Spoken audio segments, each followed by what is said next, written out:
नमस्कार। कॉलेज के online platform पर आप सभी का स्वागत है।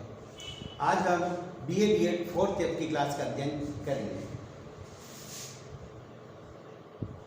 BA B.Ed फोर्थ ईयर, इसमें जो अपना टॉपिक चल रहा है वह है गुण निरपेक्षता।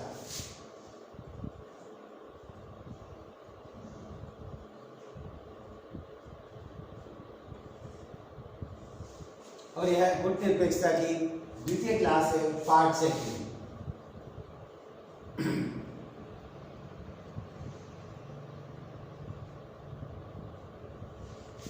क्लियर?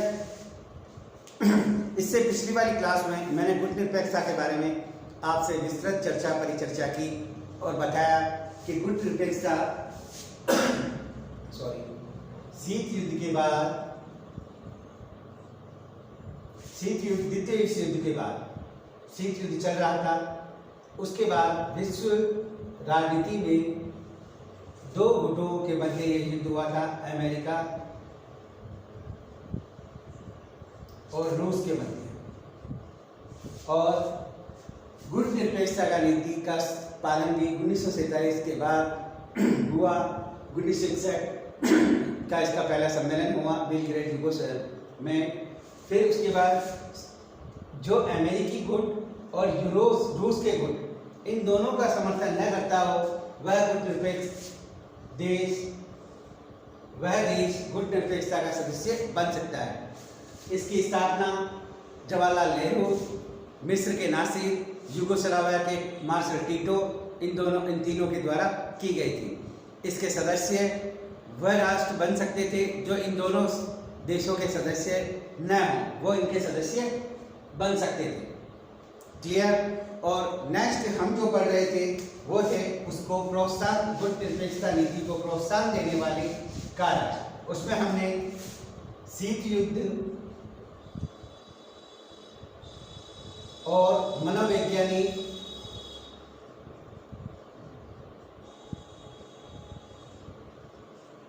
कारण दो पढ़े थे। यानी शीत युद्ध के द्वारा भी गुट निरपेक्ष नीति का उदय होने में प्रोत्साहन मिला। नेक्स्ट, मनोवैज्ञानिक कारण से भी गुट निरपेक्ष नीति को सफलीभूत होने का कारण बना। मनोवैज्ञानिक कारण ये था कि वह राष्ट्र जो छोटा है, कमजोर है, जो नया नया स्वतंत्र हुआ है, वह अपने स्वतंत्र अस्तित्व को बनाए रखना चाहता है, अपने विचार अंतर्राष्ट्रीय स्तर पर रखना चाहता है।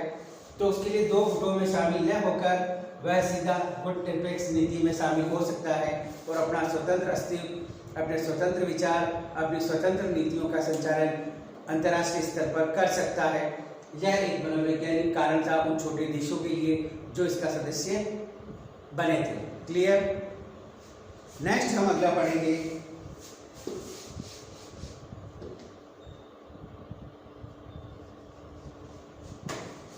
सैनिक संधियां या सैनिक गुटों से पृथक होना। सैनिक गुट से पृथक होना।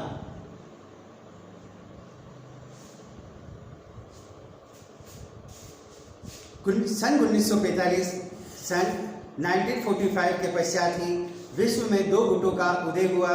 सन 1945 से 50 की काल विधि में एशिया, अफ्रीका के अनेक स्वतंत्र राष्ट्र स्वतंत्र हुए। ये सभी शोषित और गरीब देश थे, यानी जिनका शोषण हुआ था और वह गरीब देश थे, वह स्वतंत्र हो गए और संभलने के लिए समय चाहते थे। यानी वह संभलने के लिए, अपनी नीतियां बनाने के लिए समय चाहते थे। किसी भी गुट की राजनीति में मिल जाने पर ये ऐसे चक्रव्यूह में फंस जाते कि उन्हें समस्याएं सुलझाने का पूर्ण अवसर न मिल पाता और ये सदैव के लिए दबकर रह जाते। यानी 1945 के बाद जब विश्व युद्ध समाप्त हो गया, 1946 में, 45 में, उसके बाद जो एशिया अफ्रीका के जो कमजोर देश थे, शोषित देश थे, वह दोनों की सैनिक संधियों को स्वीकार नहीं करना चाहते थे। वह अपने लिए ही कुछ करना चाहते थे। अगर वह इन दोनों के साथ अगर हो जाते तो उनकी जो स्वतंत्र निर्णय की जो क्षमता है, जो उनका विकास है, जो उनका डेवलपमेंट है, आदि बातें उनमें दब जाती। अतः इन बातों से बाहर निकलने के लिए उन्होंने इस नीति का अनुसरण किया जिसे गुटनिरपेक्ष नीति कहा जाता है। अगला है अपने पृथक और विशिष्ट वैचारिक स्वरूप को अक्षुण्ण बनाए रखने की अभिलाषा, यानी स्वतंत्रता की अभिलाषा की इच्छा।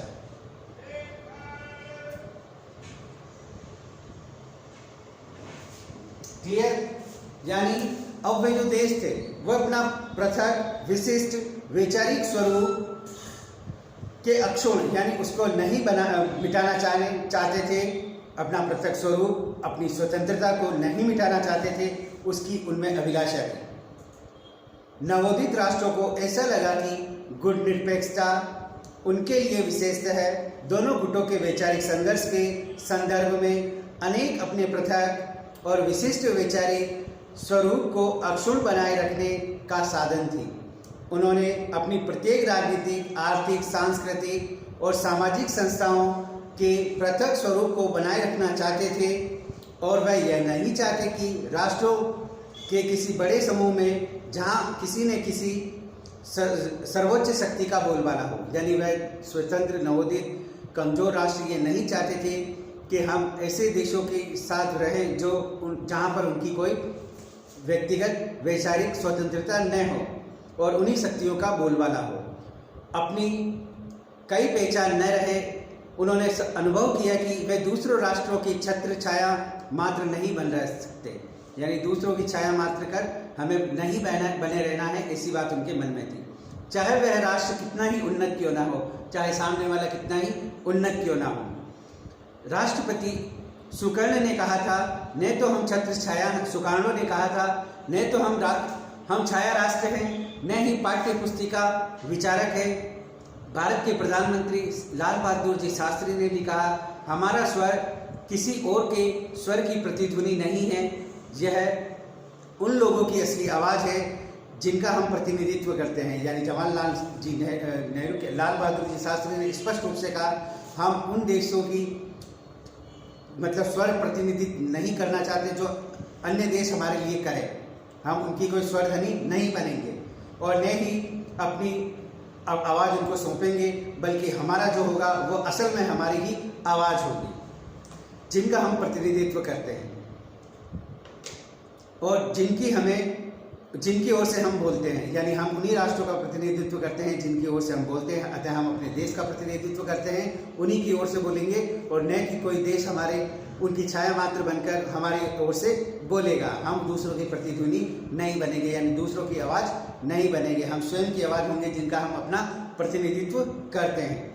नवोदित राष्ट्रों का विश्वास था कि राष्ट्रों के बड़े समूह में अपने राष्ट्रीय स्वरूप को लुप्त होने देना अब भी न तो उनके लिए वांछनीय था। यानी नए जो नवोदित राष्ट्र थे वो समझ रहे थे कि अगर अब भी हम अपना स्वतंत्र अस्तित्व नहीं बना सकते तो ये अच्छी बात नहीं है, ये अवांछनीय है, न व्यवहारिक। हालांकि वे मानते हैं कि सभी राष्ट्र एक दूसरे पर निर्भर हैं और विश्व की वर्तमान व्यवस्था में सुधार होना आवश्यक है। और उन्होंने पश्चिमी देशों के शासन में एक लंबे अरसे तक कुछ सहा है, यानी उन्होंने माना, उन पर यह महसूस हुआ कि हमने लंबे समय तक अन्य राष्ट्रों की जो गुलामी थी उसको सही है। इसलिए वे अपने समाज को पश्चिमी नमूने पर पुनर्गठित करने और सुधारने के विरुद्ध थे, यानी वे पश्चिमीकरण का भी विरोधी थे।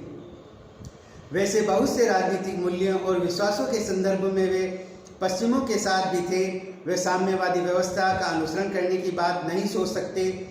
यो मार्क्सवादी सिद्धांतों में उन्हें काफ़ी आकर्षण दिखाई देने लगा, यानी मजदूरों का शासन हो, ऐसी मार्क्सवादी जो सोच है उनमें वह उनका अनुसरण करने की बात को सोच रहे थे और उनमें आकर्षण दिखाई दे रहा था।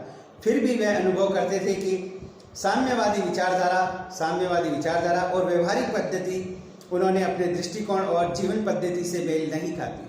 क्लियर? अगला है स्वतंत्र विदेश नीति के संचालन की अभिलाषा, यानी इनकी स्वतंत्र विदेश नीति हो।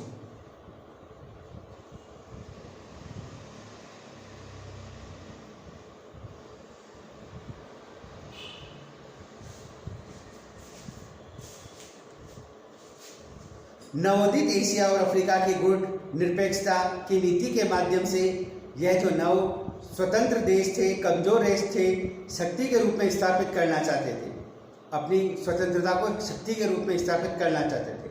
गुट निरपेक्षता की विदेश नीति के फलस्वरूप आज ये किसी बड़ी शक्ति के उपग्रह मात्र की स्थिति में नहीं है और न ही दूसरे के संकेतों पर नाचने के लिए बाध्य है। यानी ये जो नए स्वतंत्र जो राष्ट्र हुए थे एशिया अफ्रीका के, यह अब किसी बड़ी शक्ति की छत्र छाया में नहीं थे, न ही उसके नक्षत्र थे, उपग्रह थे। अतः इन्होंने गुट निरपेक्षता के माध्यम से अपनी स्वतंत्र नीति का संचालन करना सीखा या सीख रहे हैं और उनके इशारों पर नाचने के लिए बाध्य नहीं है जो विश्व के पटल पर जो जिनके ये उपग्रह बने, यानी वह उपग्रह नहीं बने और न ही उनके इशारों पर ये नाचते थे, क्योंकि इन्होंने गुट निरपेक्षता के माध्यम से अपनी स्वतंत्र विदेश नीति का संचालन करना शुरू कर दिया। आर्थिक कारक,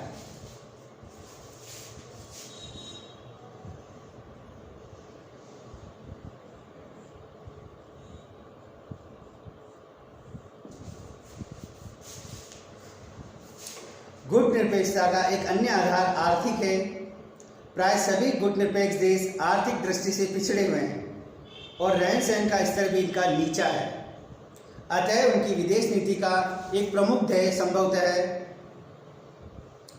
त्वरित आर्थिक विकास को बढ़ावा देना, यानी जो नए स्वतंत्र देश हुए थे वह आर्थिक दृष्टि से काफ़ी कमज़ोर थे, उनका रहन सहन, जीवन का जो स्तर है वह काफ़ी नीचा था। अतः उन्होंने त्वरित विकास, आर्थिक विकास को बढ़ावा देना चाहते थे, परंतु इसके लिए न तो उनके पास पूंजी थी, न तकनीक का कौशल था। यानी अब जो नवोदित राष्ट्र है उनके पास न तकनीक थी, न वह पूंजी थी जिससे वह अपना आर्थिक विकास त्वरित कर सके।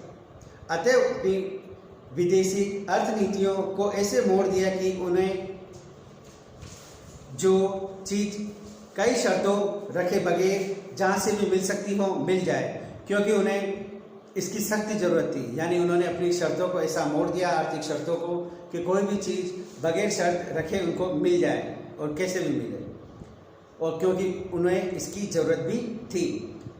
गुट निरपेक्षता भी उन्हें किसी भी गुट में सम्मिलित न होने का मार्ग सबसे अच्छा लगा। उन्हें साफ लगा कि अगर वे किसी एक गुट में शामिल हो जाए तो उन्हें एक से अधिक स्रोतों से सहायता मांगने की अपेक्षित स्वतंत्रता से वंचित होना पड़ेगा।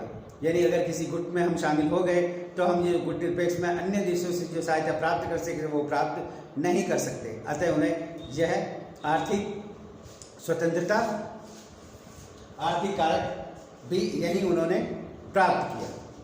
नेक्स्ट, गुट निरपेक्ष आंदोलन, समन्वय ब्यूरो एवं शिखर सम्मेलन। यानी अब गुट निरपेक्ष आंदोलन के शिखर सम्मेलन का कैसे क्या हुए उनके बारे में विस्तृत चर्चा परिचर्चा करेंगे।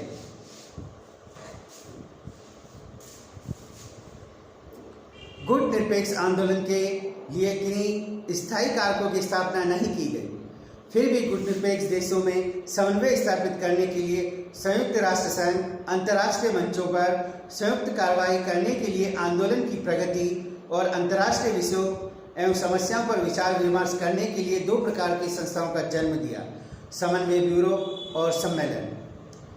सम्मेलन भी दो प्रकार के हैं, गुट निरपेक्ष देशों के विदेश मंत्रियों का सम्मेलन और शिखर सम्मेलन। इस प्रकार गुट निरपेक्ष आंदोलन की तीन संस्थाओं का विकास हुआ, समन्वय ब्यूरो, विदेश मंत्रियों का सम्मेलन और शिखर सम्मेलन।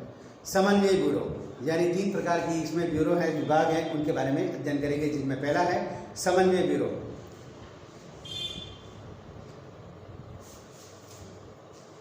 समन्वय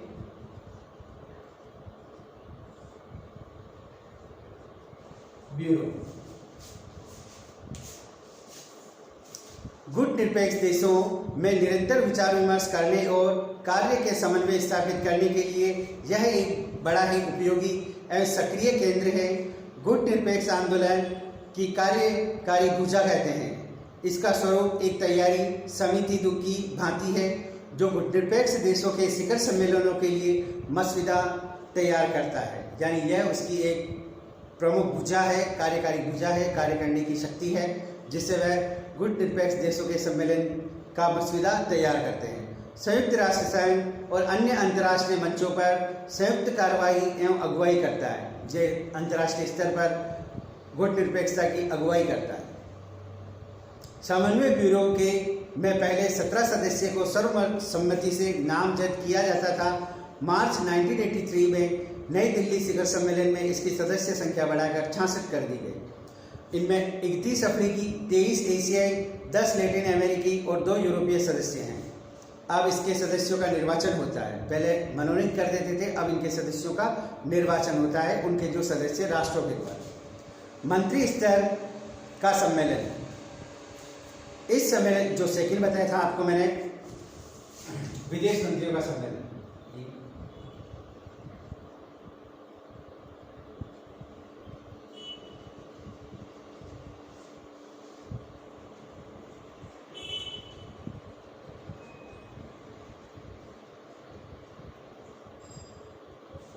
क्लियर, पहले बताया था समन्वय ब्यूरो जो इसका बोलते हैं ना अंतर्राष्ट्रीय मंच पर मसौदा तैयार करता है कि सम्मेलन किस प्रकार का होना चाहिए, ये इसकी कार्यकारी भुजा है। इसके सदस्य 66 है।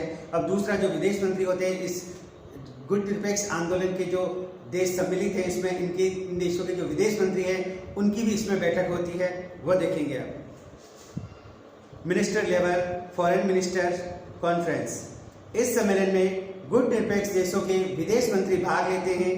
सम्मेलन जहां गुट निरपेक्ष देशों के शिखर सम्मेलनों के लिए कार्यसूची तैयार करता है, वह गुट निरपेक्ष आंदोलन की सहायता प्राप्त करने के इच्छुक देशों के आवेदन पत्रों पर विचार विमर्श करता है तथा गुट निरपेक्षता के सिद्धांतों को व्यवहारिक रूप देने का प्रयास करते हैं।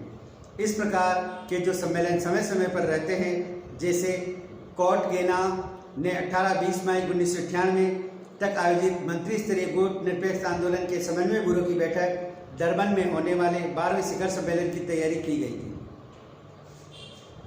विदेश मंत्रियों के सम्मेलन की असाधारण बैठक भी बुलाई जा सकती है। उदाहरण के लिए नमीबिया प्रश्न पर इस प्रकार की असाधारण बैठक नई दिल्ली 19 से 21 अप्रैल 1985 को बुलाई गई थी। इस बैठक ने एक स्वर में दक्षिण अफ्रीका की निंदा की। क्लियर, गुट निरपेक्ष आंदोलन का तीसरा है शिखर सम्मेलन।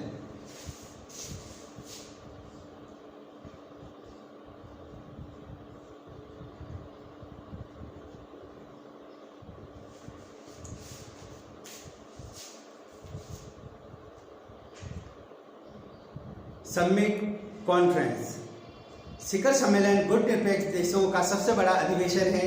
यह अधिवेशन प्रति 3 वर्ष बाद होता है, जिसमें गुट निरपेक्ष देशों के मुखिया या शासनाध्यक्ष भाग लेते हैं। यानी इसमें जो भाग लेने वाले हैं, जो उस गुट निरपेक्ष देश के जो सदस्य राष्ट्र हैं, उनके जो मुख्य नेता होते हैं, वह इसमें भाग लेते हैं। जिसमें गुट निरपेक्ष देशों के मुखिया शासनाध्यक्ष भाग लेते हैं। शिखर सम्मेलन में प्राय 4 प्रकार के सदस्य भाग लेते हैं। इसमें 4 प्रकार के सदस्य और भाग लेते हैं। पूर्ण सदस्य, पर्यवेक्षक सदस्य, पर्यवेक्षक गैर राज्य सदस्य और अतिथि, यानी बाहर के जो अन्य राष्ट्र है जो इनके सदस्य नहीं हैं, उनको अतिथि के रूप में इसमें बुलाया जाता है। शिखर सम्मेलन का निर्णय सर्वसम्मति से लिया जाता है। गुट निरपेक्षता की बढ़ती हुई लोकप्रियता का प्रमाण हमें गुट निरपेक्ष देशों के विभिन्न शिखर सम्मेलनों में मिलता है। गुट निरपेक्ष देश 3 वर्ष बाद शिखर सम्मेलनों का आयोजन करते हैं। इससे 4 मुख्य लाभ होते हैं। पहला, गुट निरपेक्षता की लोकप्रियता में वृद्धि होती है। अंतर्राष्ट्रीय मामलों पर गुट निरपेक्ष देशों के दृष्टिकोण स्वरूप में अभिव्यक्ति होती है। तीसरा, गुट निरपेक्ष देशों में पारस्परिक, राजनीतिक, आर्थिक एवं सांस्कृतिक सहयोग की वृद्धि होती है। चौथा, विश्व के राजनीतिक मंच पर गुट निरपेक्ष देशों की आवाज़ को बल मिलता है। गुट निरपेक्ष राष्ट्रों ने अपने शिखर सम्मेलनों और विश्व राजनीति की विभिन्न समस्याओं पर गंभीर रूप से विचार विमर्श किया तथा उनके समाधान के लिए महत्वपूर्ण सुझाव दिए, जिन्होंने अंतर्राष्ट्रीय राजनीति को गहरे ढंग से रंग दिया, गहरे ढंग से प्रभावित किया। अब तक गुट निरपेक्ष राष्ट्रों ने 17 से ज़्यादा शिखर सम्मेलन कर चुके हैं। पहला शिखर सम्मेलन 1961 यूगोस्लाविया की राजधानी बेलग्रेड में तथा 17वां सम्मेलन 2016 में वेनेजुएला के मार्गरीटा में संपन्न हुआ। इस प्रकार मैं आपके सामने कुछ शिखर सम्मेलन और उनके वर्ष की बात करूंगा। जैसे पहला बेलग्रेड यूगोस्लावाकिया 1961, इसमें इनके सदस्य संख्या 25 थी। फिर काहिरा 1964, यानी 3 वर्ष बाद इनका सम्मेलन होता है और इसमें इसके सदस्यों की संख्या बढ़कर 47 हो गई, दुगनी से थोड़ी कम। तीसरा लुकासा जाम्बिया 1970, इसमें सदस्य संख्या 54, ये किसी वजह से लेट हो गया होगा। अगला अल्जीरियस अल्जीरिया 1973, इसमें सदस्य संख्या बढ़ी 75। कोलंबो श्रीलंका में हुआ, इसमें इसकी सदस्य संख्या 88 हो गई। हवाना क्यूबा 1979, उसमें सदस्य संख्या 94 हो गई। नई दिल्ली भारत 1983, इसमें सदस्य संख्या और बढ़ी और 101 हो गई। हरारे जिम्बाब्वे 1986 में इसकी सदस्य संख्या समान रही 101। बेलग्रेड वापस बेलग्रेड में हुआ 1989 में इसके सदस्य संख्या 1 बढ़ी और 102 हो गई। जकार्ता इंडोनेशिया में इसका सम्मेलन हुआ 1992 में और इसके सदस्य संख्या 108 हो गई। डरबन दक्षिण अफ्रीका 1998 में भी इसकी सदस्य संख्या 113 हो गई। कुआलालंपुर मलेशिया 2003 में हुआ और इसके सदस्य संख्या 116 हो गई। हवाना में 2006 118 सदस्य संख्या। शर्म उल शेख मिस्र 2009, इसके सदस्य संख्या 118। इस तरह हम देखेंगे कि इसकी सदस्य संख्या निरंतर बढ़ती जा रही थी और आज इसकी संख्या 120 से ज़्यादा हो चुकी है। नेक्स्ट, अब हम बात करेंगे गुट निरपेक्षता की उपलब्धियां।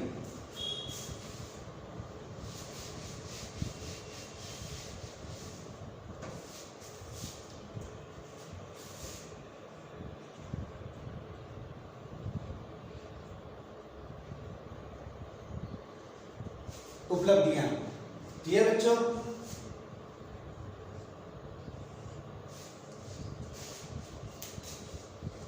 गुट निरपेक्ष आंदोलन अब एक अंतर्राष्ट्रीय आंदोलन या विश्वव्यापी बन चुका है और इसका कार्य क्षेत्र भी अत्यंत व्यापक है।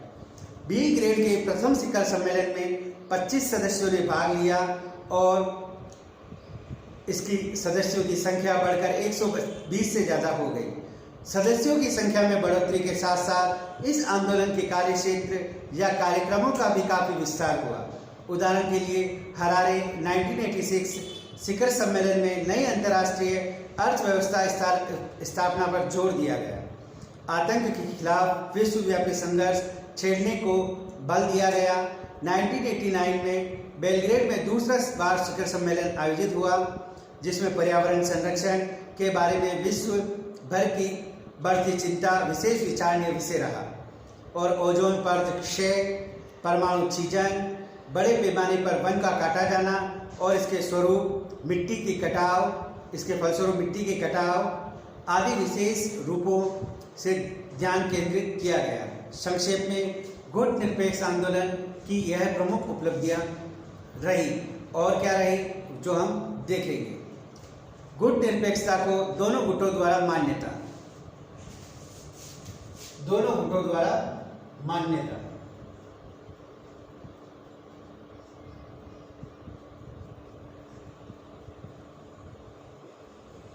गुट निरपेक्ष को जो मान्यता मिली वो सोवियत संघ और संयुक्त राज्य अमेरिका दोनों ने इसकी मान्यता इसको प्रदान की। गुट निरपेक्षता एक नई संकल्पना है। प्रारंभ में गुट निरपेक्षता गुट निरपेक्षता देशों को एक कठिनाई से जूझना पड़ा कि अन्य राष्ट्रों को कैसे समझाया जाए कि गुट निरपेक्षता क्या है, कि अंतर्राष्ट्रीय संबंधों के संदर्भ में इसे एक स्वतंत्रता और एक नई संकल्पना के रूप में मान्यता कैसे दिलाई जाए। शुरू में दोनों गुटों ने गुट निरपेक्ष राष्ट्रों पर अविश्वास किया। पश्चिमी गुटों की अपेक्षा पूर्वी गुट ने अधिक अच्छी बातें यह है कि गुट निरपेक्ष देश, जिनमें भारत भी सम्मिलित है, स्वतंत्रता प्राप्त कर लेने के बाद वर्षों तक साम्यवादी राष्ट्रों से स्वतंत्र मान्यताएं प्राप्त नहीं कर सके। दोनों गुट यह मानते कि विश्व युद्धोत्तर में किसी राष्ट्र के समान एक ही रास्ता रह गया कि यह है उनमें से किसी एक के साथ संबंध हो जाए। उनका पक्का विश्वास था कि गुट निरपेक्षता एक ढोंग है, कोई तीसरा रास्ता तो है ही नहीं। फलतः दोनों ही गुट यह समझते हैं कि जो भी देश गुट निरपेक्ष है वह वस्तुतः गुप्त रूप से दूसरे गुट से बंधा हुआ है। दोनों गुट के इन दृष्टिकोण में धीरे धीरे परिवर्तन आया। साम्यवादी राष्ट्रों का दृष्टिकोण 1953 में जोसेफ स्टालिन की मृत्यु के बाद ही बदलना शुरू हो गया। फरवरी 1956 में सोवियत कम्युनिस्ट पार्टी की 20वीं कांग्रेस ने केवल पहली बार इस बात को स्वीकार किया कि गुट निरपेक्ष देश सचमुच स्वतंत्र है, बल्कि यह भी अनुभव किया कि विश्व की सभी मूलभूत समस्याओं के बारे में सोवियत संघ और गुट निरपेक्ष देशों के एक से विचार है। पश्चिमी गुट ने तो 7वें दशक में जाकर गुट निरपेक्ष नीति को मान्यता दी, यानी पूर्वी गुट ने पहले ही मान्यता दे दी और पश्चिमी गुट ने 7वीं सदी में जाकर इसको मान्यता दी।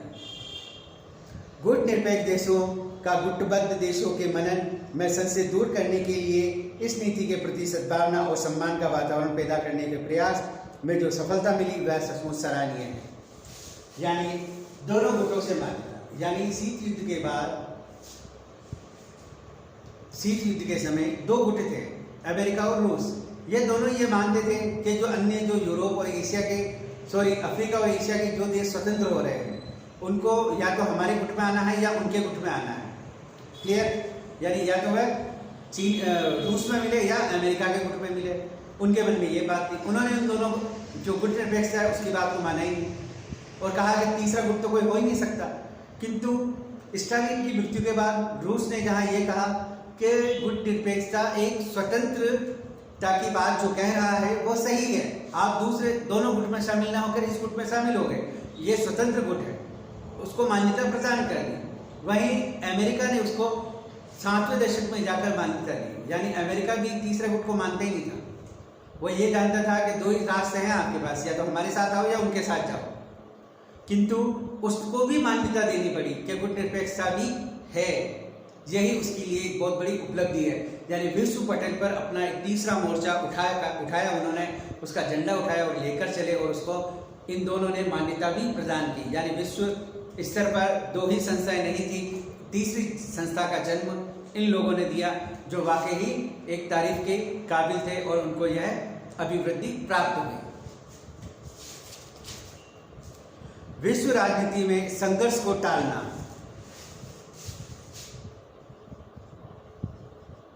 विश्व राजनीति में संघर्ष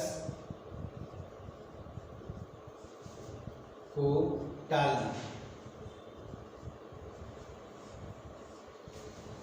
यानी गुट निरपेक्ष नीति ने जो अंतर्राष्ट्रीय स्तर पर दो शक्तियों के मध्य जो तनाव था, युद्ध की स्थिति थी, शीत युद्ध चल रहा था, उसको टालना और अन्य कहीं देश में अगर युद्ध की संभावना है तो उनको भी टालने की बात इसमें कही गई है। गुट निरपेक्षता की दूसरी संभव उपलब्धि यह है कि इसके प्रभाव से विश्व के कुछ विकट संघर्ष टल गए, उनकी तीव्रता में कमी हुई या फिर उनका समाधान हो गया। विशेषतः तीसरे विश्व युद्ध भी नहीं छिड़ा, जिसकी संभावना के बारे में 1950 में शुरू होने वाले दशक के मध्य में सरकारी और गैर सरकारी स्तरों पर चिंता व्यक्त की जा रही थी।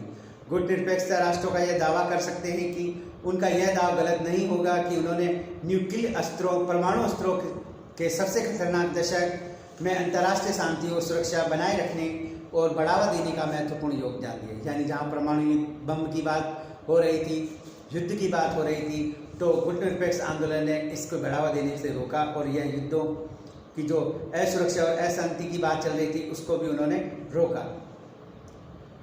दोनों गुटों की योजनाओं के विपरीत बहुत से देशों ने राष्ट्र समाज को पूरी तरह दो हिस्सों में बांटने से रोक दिया। दोनों गुटों के बीच सीधी टक्कर रोकने में निश्चय ही सफलता मिली। गुट निरपेक्ष देशों ने सर्वोच्च शक्तियों को उस वक्त रास्ते से हटा दिया जिस पर चलते चलते उनके बीच संघर्ष की स्थिति आ सकती थी और इनकी बजाय उन्हें अपने से कम विकसित देशों को विकसित करने की शांतिपूर्ण प्रतिबद्धता के रास्ते पर चलने की प्रेरणा दी। यानी गुट निरपेक्ष ने दो महाशक्तियों को न्यूक्लियर बम से लड़ने के लिए रोका और उन्हें ये कहा कि आप जो गरीब हैं, पिछड़े जो देश हैं, उनको डेवलपमेंट करो, इस नीति का अनुसरण करें, उन्हें विकसित करें और शांतिपूर्ण प्रतिबद्धता के रास्ते पर चलने की प्रेरणा दी। और इस तरह उन्होंने अंतर्राष्ट्रीय नीति को स्थिर रूप देने में योग दिया। यदि अनेक ऐसे राष्ट्र विद्यमान न होते तो दोनों गुटों में से एक के साथ गृह युद्ध न होते और उन्हें बर्लिन एयरलिस्ट, कोरिया युद्ध, इंडो चीन संघर्ष, चीन तटवर्ती द्वीप समूह से संबंधित 1995 तथा स्वेज नहर 1956 जैसे संकटों के समय न्यायोचित त्वरित समाधान का आग्रह और अनुरोध न करते तो संभवतः और भी व्यापक और अनवरत संघर्ष होते जो दुनिया को अपनी लपेट में ले लेते।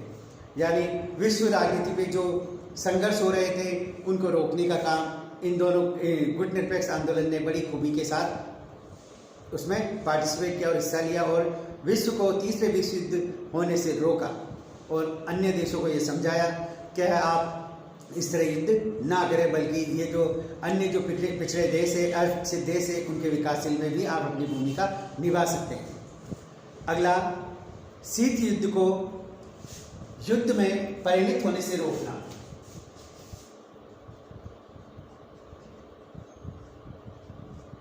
शीत युद्ध को युद्ध में परिणत होने से रोकना।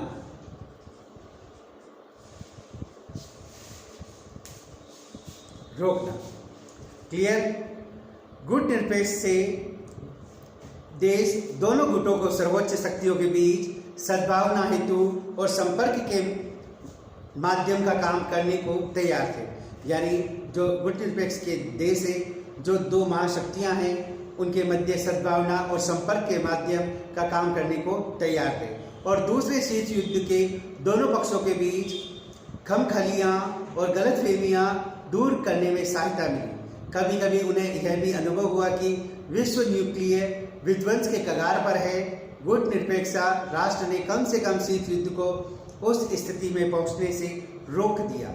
सर्वोच्च शक्तियों के जानबूझकर उस राह पर चलने या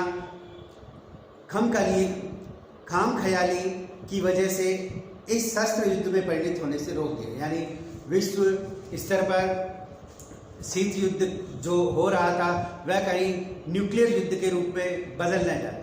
अतः गुट निरपेक्ष जो देश थे उन्होंने इस प्रकार की नीति का अनुसरण करने से अन्य राष्ट्रों को रोक दिया, इन दोनों राष्ट्रों को रोक दिया, जिससे क्या है कि विश्व शांति सह अस्तित्व की बात को ध्यास न हो जाए और यह एक दूसरे के संदेश माध्यम भी बने और उन्होंने इन दोनों जो महाशक्तियाँ थी उनको एक दूसरे से सीधा युद्ध करने और न्यूक्लियर युद्ध लड़ने के से रोका। क्लियर। अगला है निशस्त्रीकरण।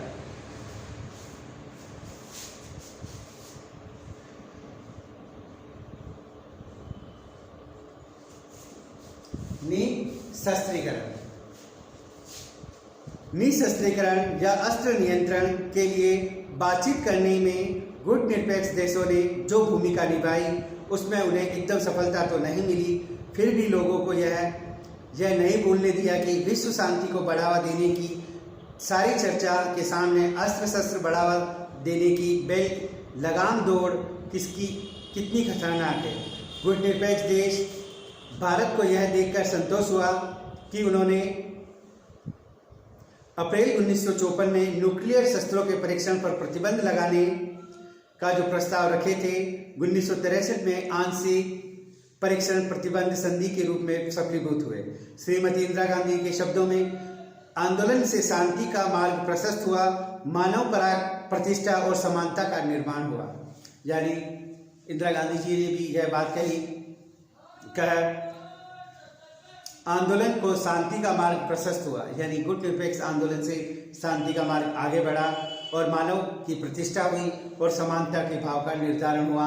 अस्त्र शस्त्रों की दौड़ को हालांकि वह लगाम नहीं लगा पाए, परंतु उन्हें रोकने में अंशतः वह सफल भी रहे। क्लियर। आज की क्लास में इतना ही और गुट निरपेक्षता नॉन अलाइनमेंट मूवमेंट के बारे में चर्चा परिचर्चा जारी रहेगी। हमने गुट निरपेक्ष आंदोलन के उदय के कारक या प्रोत्साहन देने वाले कारकों का भी अध्ययन किया और जाना कि विश्व पटल पर ऐसी बहुत सी जो समस्याएं थी या ऐसी भावनाएं थी जो तीसरे गुट के निर्माण में सहयोगी बनी। साथ ही गुट निरपेक्ष आंदोलन की उपलब्धियां क्या क्या थी वो भी आपके सामने मैंने रखी, और इन उपलब्धियों में और उपलब्धियां रह गई है जो अगली क्लास में पढ़ेंगे। और इसी गुड रिफ्लेक्स जो है नॉन अलाइनमेंट मूवमेंट, इसकी यह क्लास आगे भी जारी रहेगी। आप उसको कंटिन्यू देखते रहिए और आपको इसमें ज़्यादा से ज़्यादा चीज़ें समझ में आएगी। Thank you.